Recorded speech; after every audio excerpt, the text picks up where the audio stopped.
Check this out. This is a turtle topwater lure. Super realistic, man.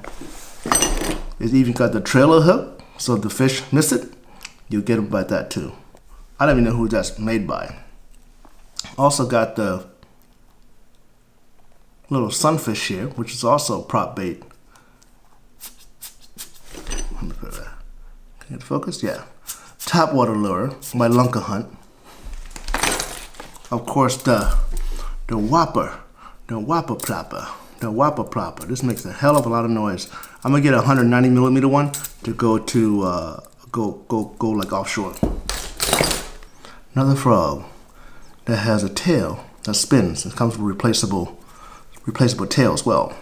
At the end caps of Dick's Sporting Goods for the last 2 years, I've been taking these little photos, collages of lures that they're highlighting on the end caps of Dick's Sporting Goods.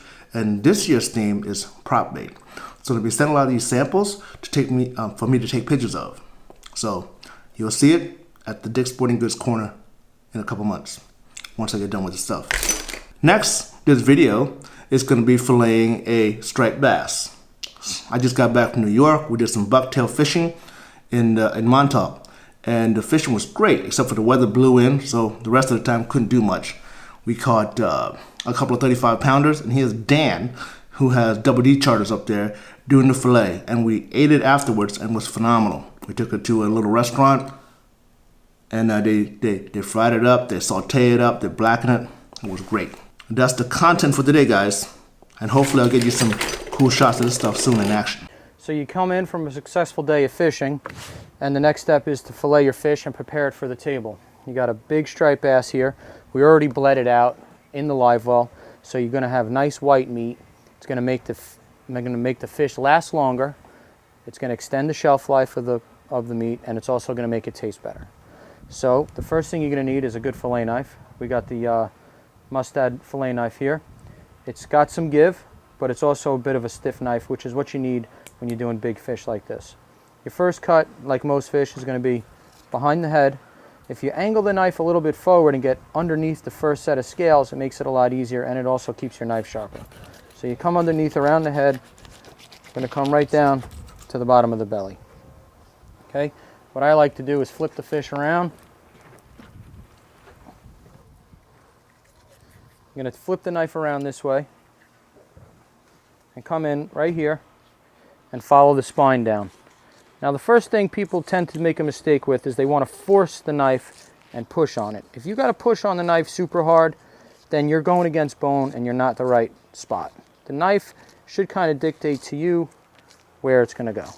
Come over here to the tail, you got it straight across like that. Finish your cut.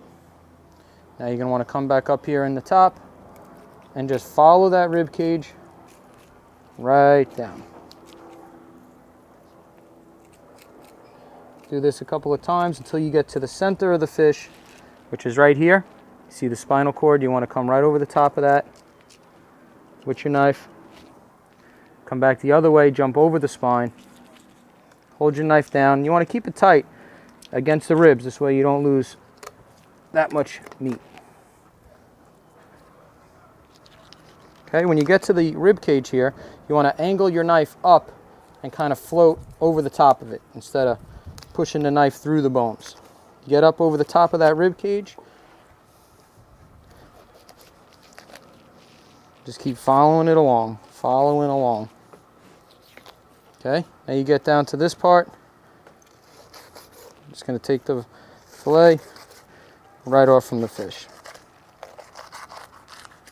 Okay, so now we got one side of the fish filleted. Okay, we'll put this down. I'll show you what you do here. Okay, clean your scales off the knife. If you have any trimmings of belly meat left, you want to cut that away. Okay, come over here to the tail.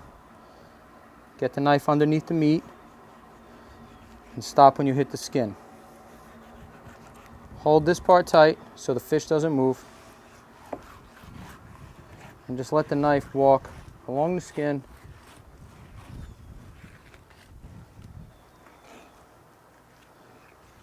till you get to the end. Okay, you got the skin, set that off to the side.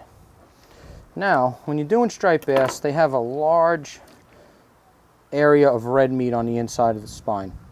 This meat is going to taste the fishiest. It's going to add strong flavor to your dish. Typically, most people like that to be removed. You're also going to have a few center bones right in here that need to be removed. So what I like to do is get rid of both of those in one shot. Take your knife, come a little bit off center, come right down, and follow this center line here. I'm just going to keep the knife about a ½ inch and on top of it. Come right down the whole length of the fillet like this. Now you come on the other side of the fillet, the other side of the center line, do the same thing, a ½ inch down from the center, and come right down and separate that dark meat from your fillet in one shot. Now this ribbon here is where all the dark meat is in the middle, and this is the part you want out, and it also has the bones in it. Set that to the side. Now you have 2 pieces of nice white fish. You can portion it out. This piece here, you got the same thing. You got a little bit of dark meat here, so I'm going to just give it a little bit of a trim like this and try to get rid of more of that dark meat. If it's a smaller size fish, like a 28-inch bass, that's not going to have as much dark meat on it, and you don't have to go through so much trouble.